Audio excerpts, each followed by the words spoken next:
আসসালামু আলাইকুম, আশা করি আপনার সবাই ভালো আছেন। তো আজকে এই ডায়েরিটার ভিতরে কি কি আছে সেগুলো দেখাবো। এর আগেও কিছু দেখাইছি, তো আজকে আরও কিছু দেখাবো। এবং এই ডায়েরিটার ভিতরে এগুলা বিদ্যা, কুফরি কালাম বিদ্যা আপনারা কিভাবে কাজ করবেন না করবেন এগুলোর নিয়ম কারণ আপনারা পেয়ে যাবেন। আর এর আগে যে নকশাগুলো দেখাইছি, যে 3টা পর্ব দেখাইছি নকশার, তো এই নকশাগুলো যদি কেউ নিতে চান অবশ্যই যোগাযোগ করবেন। আর এই নকশাগুলো খুবই পুরাতন এবং খুবই ভয়ঙ্করী নকশা এগুলো। ওগুলাতে কাজ করলে এবারে 100% কাজের রেজাল্ট পাবেন।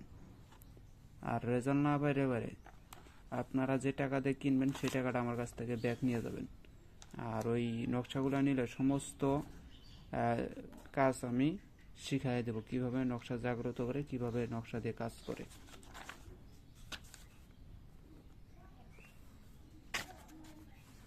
এগুলা বিদ্যাগুলা খুবই মারাত্মক বিদ্যা এবং এগুলো কিন্তু পুরোটাই কুফুরি।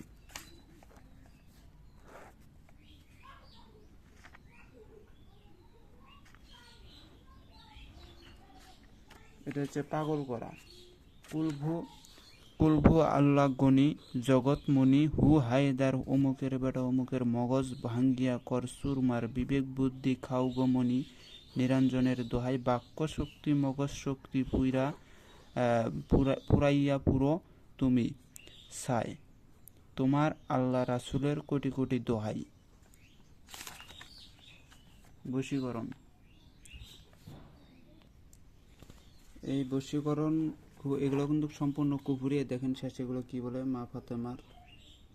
এগুলো ভাই আমি না পড়ি, তারপর কিছু কিছু করে না পড়লে পরে আপনারা বুঝতে পারবেন, আপনারা মনেই করবেন না।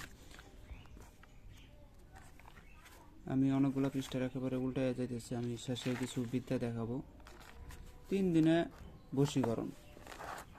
অনেকে বিশ্বাসই করবে না যে 3 দিনে বশীকরণ হয়। কুফরি কালাম দিয়ে তিন 3 দিনে না, মনে করেন 24 ঘন্টাও করা যায়। এই যে মন্ত্রটা দেখেন, বিসমিল্লাহির রহমানির রহিম, আজহর তাজহার জলেশ্বরী উমুকের বেটা উমুকের। এটা হয়তো আমি কাল পড়ে শুনেছিলাম আপনাদেরকে, এগুলো পড়ে শুনেছি। পানিতে আগুন লাগানো, এই এটার মন্ত্রটা শুধু পড়ে শোনাই। আর নিয়মটা আপনাদেরকে দিতেছি না, কারণ এটা কুফরি কালাম সব থেকে ভয়ঙ্কর কুফরি। এ দেখেন, পুষ্কুনিতে থাকে মাতা সদা সর্বদা, বসে বাক্য ছিটাইয়া দিলাম কাল রক্তের রসে, বামে দিলাম চন্দ্র সূর্য, ডানে দিলাম অগ্নির ভর, এই ভর এক্ষণে গিয়া পুষ্কুনের জলে ধর, শ্রীধামের আজ্ঞা গুরুর পা অগ্নিদেব সিদ্দিকি করে যা, না হলে মহাদেবের মস্তক শ্রিয়া খা দোহাই পদ্মার। এগুলো কুফুরি শরীর বন, এগুলো তো আপনাদেরকে হয়তো দেখাইছি। আরও কিছু কিছু জিনিস আছে, আমি বেশি করে উল্টে যেতেছি। গুরুর শান মন্ত্র এগুলা। হে গুরু তোমারই স্মরণে বচন চা শব্দে কাবে ত্রিভুবন, সিদ্ধি গুরু পার্বতী উমলিত হইয়া গোসাই সাই পাতিল বিমূতিবান। যাই হোক, এগুলা এটা হচ্ছে করাত ছান, সব থেকে বড় বড় যে করাত ছান, রঘুনাথের ছান, এগুলো আছে এটার ভিতরে। শত্রু পাগল করা, গাড়ির ইঞ্জিন নষ্ট করা, হয়তো এটা আপনাদেরকে আমি শোনাই নাই, তো মন্ত্রটা শুনুন। কৈলাস গামিনী পাতাল বাসিনী সুতুল্লি বাসন্তী নাগরানী, ভস্যকর অমুকের গাড়ি নষ্ট কর গণেশের নারী ছিঁড়ে ফেলে নবীর দাড়ি, ভস্যকর মহাদেবের হাড়ি, দেখছেন নবীর দাড়ি ছিঁড়ে ফেলে। এগুলা ভাই বলাটা সেরে কি কথা। দোহাই লাগে হারিস যে চণ্ডীর দোহাই কামাখ্যা মাতার বাক্য যদি না খাটে, দোহাই পদ্মার কলিজা ফাটে। এগুলাতে গাড়ির ইঞ্জিন যে কারো, ট্রাক হোক, ট্রেন হোক, গাড়ি হোক, এগুলো আগে মানুষরা কথায় কথায় বেশি ব্যবহার করতো। এই যে টিউবওয়েল, তারপর যে দেখবেন যে খেতে যে পানি দেয় মেশিনগুলা, ওই মেশিনটার উপরে মানুষরা সূত্রামি করে এই কাজগুলো করতো। পাওয়ার টিলার, পুরাতন যে জিনিসগুলো ছিল তারা ওই সময় এগুলা প্রয়োগ করতো। এগুলা পূর্ণাঙ্গ নিয়ম আছে ভাই, পূর্ণাঙ্গ নিয়ম পাবেন এই মন্ত্রগুলার। পুরুষাঙ্গ নষ্ট করা, আগুনও দিলাম চন্দ্র নিগমে দিলাম ধূপ, বাপ বেটির সহবাসের বীর্য অমুকের শরীরে থুই, সূর্যের ওপর পা দিয়ে অমুকের চন্দ্র করলাম হরণ, লিঙ্গ দেহ ভস্য হয় দোহাই লঙ্কেশ্বর রাবণ। মায়ে তুলো পুত্রের মাংস বাপে হজম করে বাক্য যদি বৃথা যায় শয়তানের রূপ ঈশ্বরের। নাউজুবিল্লাহ। এগুলো ভাই আপনারা পইরা নিয়েন, তাহলে বুঝতে পারবেন এগুলা কি। এগুলা ভাই আর পড়তে পারতেছি না, আপনারা পড়ে নিন। এই যে বিচ্ছেদটা দেখেন, দোহাই দোহাই আজাজিল অমুকের কন্যা অমুকের বেটা অমুকের, মানে আমি আবার বলতেছি, দোহাই দোহাই আজাজিল অমুকের কন্যার সাথে অমুকের বেটা অমুকের বিচ্ছেদ কর জুদা।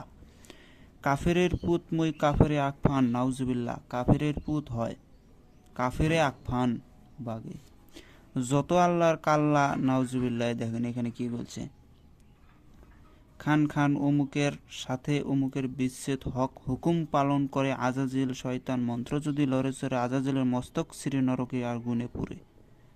এটা ভাই আপনারা পড়ে নিন। এগুলা মানে কি বলবো, এগুলা সম্পূর্ণ নিয়ম পাবেন। আমি সম্পূর্ণ নিয়ম আপনাদেরকে আমি দিয়ে দেবো। এই ডায়েরিটা যদি কেউ নিতে চান অবশ্যই আমার সাথে যোগাযোগ করবেন। 5 দিনের শত্রু খতম।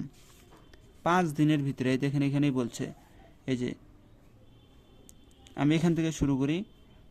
রূপধারী চাণ্ডালিনী তুমি নামে ডাকিনি অমুকের পুত্র অমুক যদি আর বাঁচে 5 দিন বাঁচে তোমাকে পুতিয়া রাখিব দোজকের নিচে। আজাজিল ঘাতক তুমি কুফানি মহা অমুকের পুত্র অমুকের। এটা মানে কি বলবো, এই যে ঘাতক মানেও কিন্তু শয়তান। এই যে জায়গায় যে ঘাতক আছে এটা কিন্তু শয়তান, মানে এটাকে ঘাতক দিয়েও মানে বলা যায়। আবার এখানে জোর বলে যে আজাদিল শয়তান, তাও হবে। এই মন্ত্রটা এই যে এখান থেকে অনেক বড়, এই যে এখান থেকে এই বড়টা, এটা কুফুরি ভাই, কুফুরি কথা বলছে তাই পরে শুনাইলাম না। এই যে বান, যদি আপনার শত্রুর শরীরে যদি লোহা মানে ভয়ঙ্কর কোনো বন থাকে, যে বনটা আপনার শত্রুর শরীরে আছে, কিন্তু আপনি যত প্রকারে বান খাটান, যত বড় কিছু খাটান না কেন, আপনার শত্রুর শরীরে কোনো আসর করতেছে না, সেক্ষেত্রে আপনারা কি করবেন? সেক্ষেত্রে আপনারা এই বানটা চালান দিবেন। এটাকে বলা হয় মহাবান। এই বান মারলে পারে শত্রুর শরীর যদি লোহা সোনা রূপা দিয়েও যদি বন থাকে, তারপরেও তার বন ভেদ করে যা তার শরীরে লাগবে। এটা এই যে আমি পড়ে শুনাইতেছি। হক আমি পড়ে শুনাইতেছি, মন্ত্রটা শুনেন। হক ইদ্রিস পাকগুনি কুলভু ইদ্রিস সুবাহানি। তোমার জালালি নামে আজরাইলকে ডেকে আন। আজরাইল যায় অমুকের বেটা অমুকের কাছে, যেখানে থাকে মৃত্যুর খানা। আজরাইল দেয় অমুকের মরণ, বুক ফাটে বের হয় রক্ত। দোহাই কালুবালা। কালুবালা হচ্ছে আল্লাহর নাম। যেটা যখন পৃথিবী কোনো কিছু সৃষ্টি হয় নাই, তখন আল্লাহর নাম ছিল কালুবালা, অন্ধকারে ছিল তিনি। দোহাই আজরাইল যদি মন্ত্র না খাটে আজাজিল নরকে গিয়ে পড়ে কারাগ্যে। ইবলিস শয়তান আজাজিলের আজ্ঞে।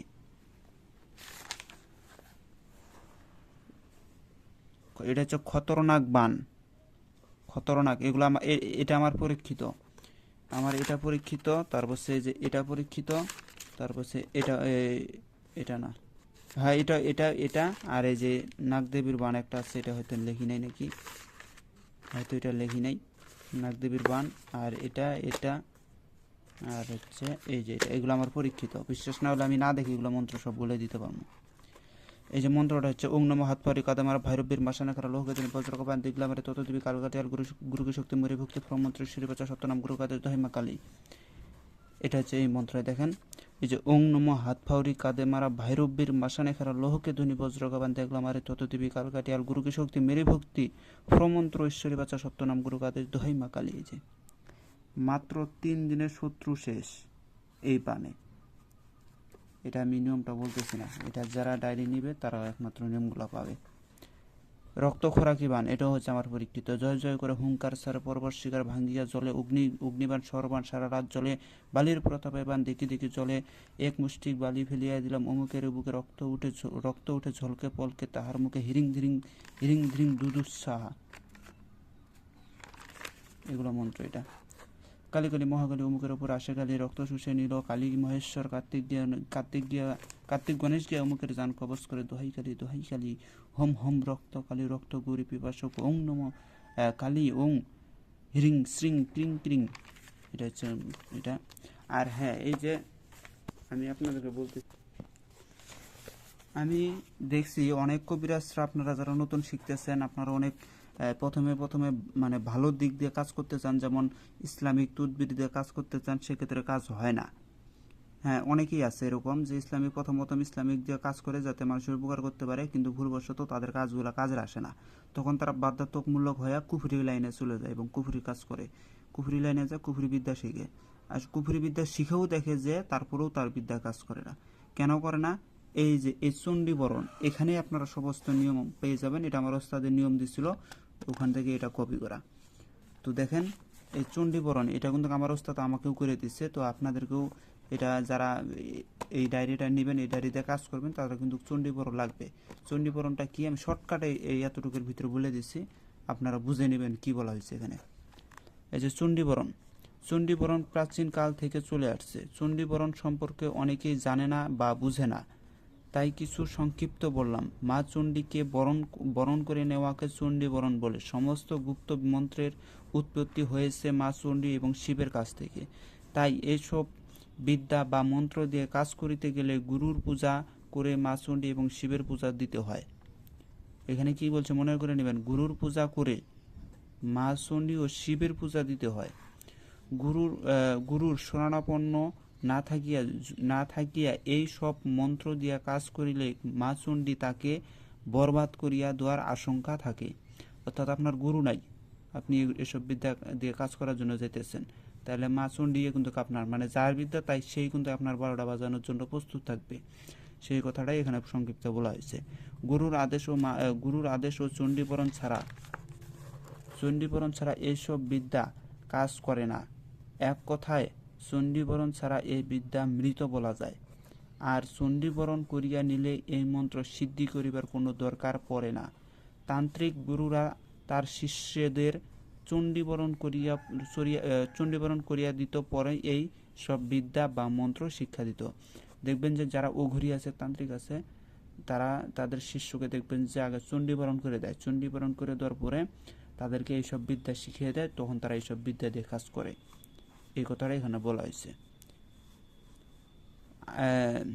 আরেকদিকে গুরুর বাক্য কেউ পালন করা কেউ চণ্ডীবরণ বলা হতো। মানে এক চণ্ডীকে চণ্ডীবরণ করে নোয়াকে চণ্ডীবরণ বলা হয়।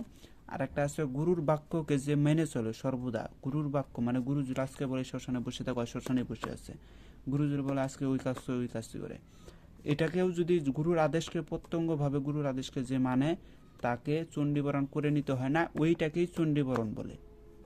মানে গুরুর বাক্যকে মেনে চলাকে চণ্ডীবরণ বলে, এটা এক প্রকার বলে আর কি, সে কথাটাও এখানে বলা হয়েছে। চণ্ডীবরণ বলা হতো। চণ্ডীবরণ ছাড়া এসব বিদ্যা দিয়ে কাজ করিতে হলে বিদ্যাগুলো সিদ্ধি করে নিতে হয়।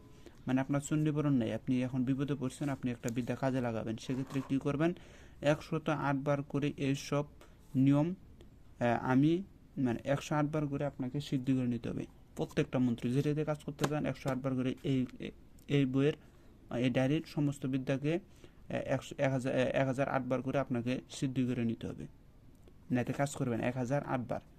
আর এগুলো আমি পাইছি কোথায়, এখানে আমি বলে দিচ্ছি। এইসব নিয়ম আমি আমার উস্তাদের কাজ হইতে প্রাপ্য, তাই এখানে লিখে দিচ্ছি যাতে যে ডায়েরিটা নেবে সেজন্য বুঝতে পারে। তো যাই হোক, সবাই ভালো থাকবেন, খুদা হাফেজ। আর একটা কথা বলে রাখি, আমার এই কথাটা বলতে ভুলে গেছি। কথাটা হচ্ছে যে আপনারা যারা আমার শিষ্য আছেন তারা অবশ্যই আমাকে মেসেজ করবেন একটা করে।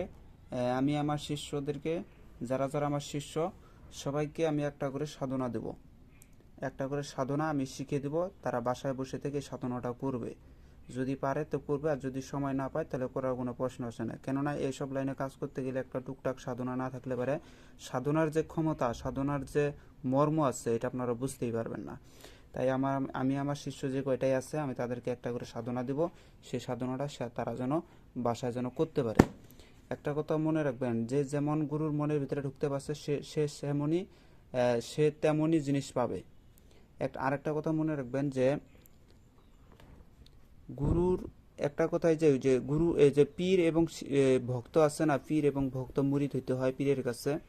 দেখবেন যে মুরিদ অর্থাৎ যে শিষ্য গুরুর রূপকে সামনে রাইখা গুরুর ধ্যান করে, সে দেখবেন যে গুরুর ভিতর থেকে তার একটা জালালি ফাইজ বাইর হয়ে শিষ্যের বুকে যে ঢুকে। ঠিক তেমনই যে আমার শিষ্য আছে, যে যার যার কাছেই যে শিষ্য হয়েছে, যার গুরু আছে তাদেরকে আপনারা স্মরণ করবেন, বেশি বেশি সামনে রাখবেন। যে কোনো কাজ করতে যান গুরুকে সামনে রেখে কাজ করবেন, অর্থাৎ গুরুকে বলবেন যে গুরুই বলবেন না, আপনি মনে মনে ধ্যান করে নেবেন যে আপনার গুরু আপনার সামনে আছে, আপনার গুরু আমি কাজ করি না, আপনার গুরুই আমার কাজ করে দিচ্ছে। এরকমটা খেয়ালে রাখবেন। রাখার পরে গুরু স্রোতকে সামনে রাখবেন। রাখার পরে দেখবেন যে এভাবে যখন আপনারা যে কোনো কাজই করেন, যে কোনো মানে সাধনায় বসে যান, হ্যাঁ, গুরুর সাধনা যে ব্যক্তি করছে, গুরুর ভিতর থেকে তার ফায়েজ তার ভক্তের ভিতরে চলে যায়। আর যখন ভক্তের ভিতরে চলে যায় তখন সেও পরিপূর্ণ হয়ে যায় ধীরে ধীরে। এটা মনে রাখবেন। এটা হচ্ছে মারফতি কথা, আমি শর্টকাটে কিছুটা উন্মুক্ত করে দিলাম। এগুলো আমার গুরু যে আমাকে বলছিল। এই জন্য করে গুরুর ধ্যান, যে যত গুরুকে ধ্যানে রাখতে পারে তার কাজ তত ভালো হয়। এবং গুরুর ভিতর থেকে গুরু যেমন সাধন ভোজন করছে, ওই সাধন ভোজনের যে একটা ফাইস আছে ওইটাই আপনার ভিতরে চলে আসবে। তখন আপনি নিজেও কাজ করতে পারবেন, নিজেও ওই গুরুর মতনই কার্যগুলো সাধন করে নিতে পারবেন। তো যাই হোক, সবাই ভালো থাকবেন। খুদা হাফেজ। আসসালামু আলাইকুম।